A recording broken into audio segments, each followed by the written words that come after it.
So this is my first video reflection journal, and it is for EDAD 762A.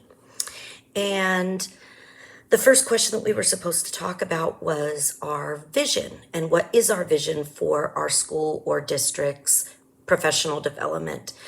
Our professional development in a lot of ways is tied into our negotiations that we do with the teachers' unions.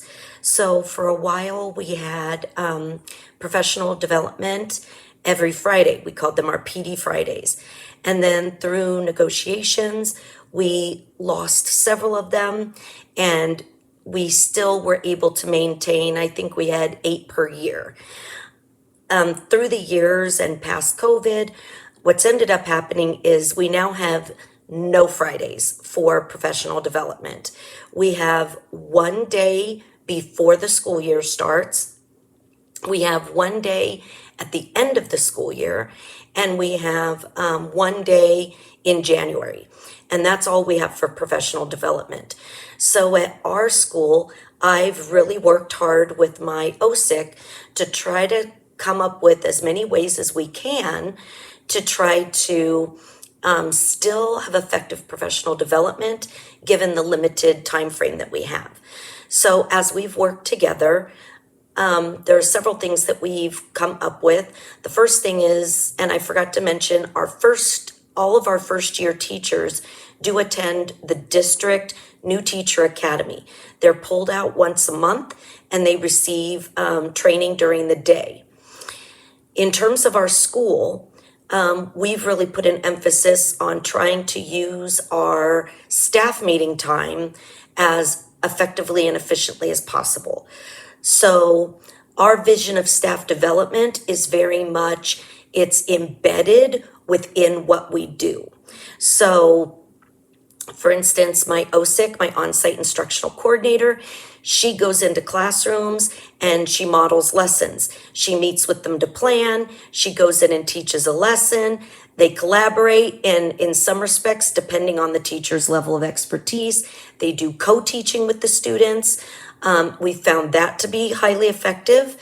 She's also had some teachers volunteer to do video PD so that they're able to record videos, and then they go back and they analyze them and then reevaluate the lesson. Not all the teachers have done that yet, but that is something that we're looking to do more of. In the staff meetings, we now embed PLC, professional learning. Our school has never had, we've talked about collaboration as a brand new school starting up. A lot of it was just having the staff try to build relationships with the other people in their communities, and that took a lot of time. And now we're really getting a more targeted focus on PLCs because we know a lot of PD will be generated by the needs that arise as they meet with their professional learning communities. So we've dedicated ourselves to one staff meeting a month for this year and next year to complete a full intensive PLC professional development. We're utilizing the PLC Plus handbook, and my OSIC and I are both working to try to make sure that we're making it as tangible for our staff, and to do it in as we can, and then in little chunks so that they can implement pieces and it starts to appear in what they're doing as a whole. So kind of our steps to ensure shared buy-in is that it's embedded within our staff meetings. So it's not optional, staff meetings are mandatory, and there's at least one person in every community that truly understands why this is important, why we need to move in this direction. A lot of the reason why we decided to go with a PLC focus for kind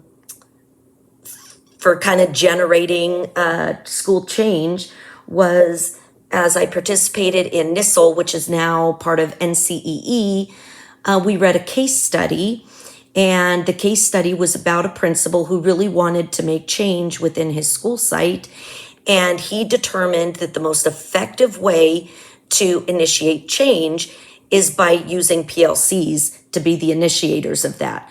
So I met with my OSIC, we talked about it, I met with the MTSS team, and we decided that this was a model that we really felt we needed to work with.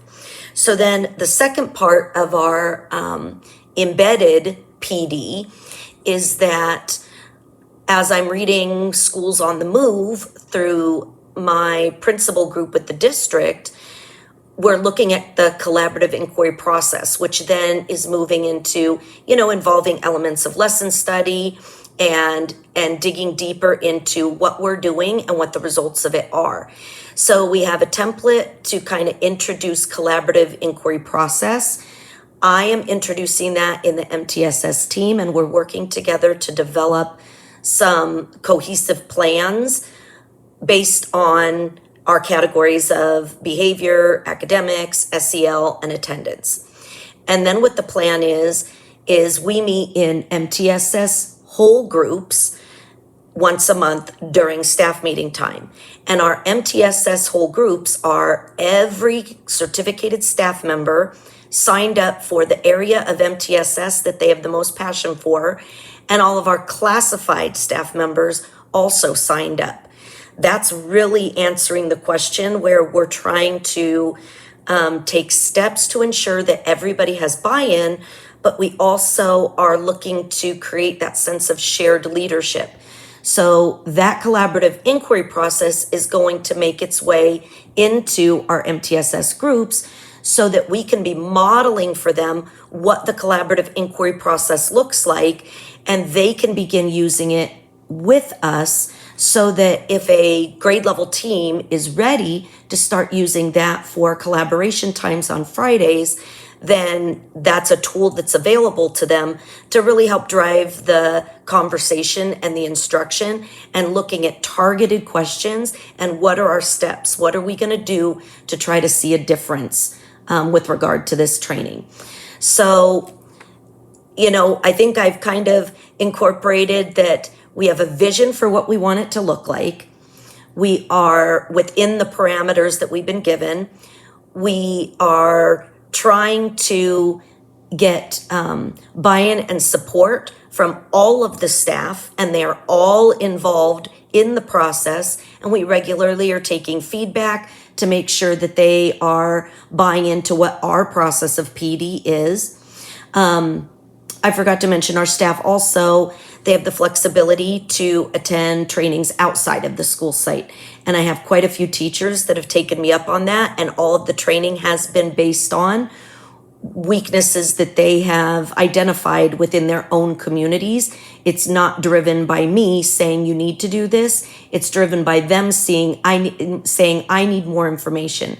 So that has been an awesome change for this year. And then, like I said, the shared, in terms of moving forward, it really is maintaining that commitment during the staff meeting time to both our PLCs, our MTSS whole group team meetings, where we're really going to be digging into the collaborative inquiry process to try to improve our results for our students. So I think that pretty much rounds out what we're doing at RB21, and how these classes and thinking about the IIP and thinking about the things that we're doing are really affecting the way that I'm approaching things within my school, and trying to find the most effective high yield strategies to be able to get results when you have limited time and limited ability to do professional development in perhaps a more traditional way.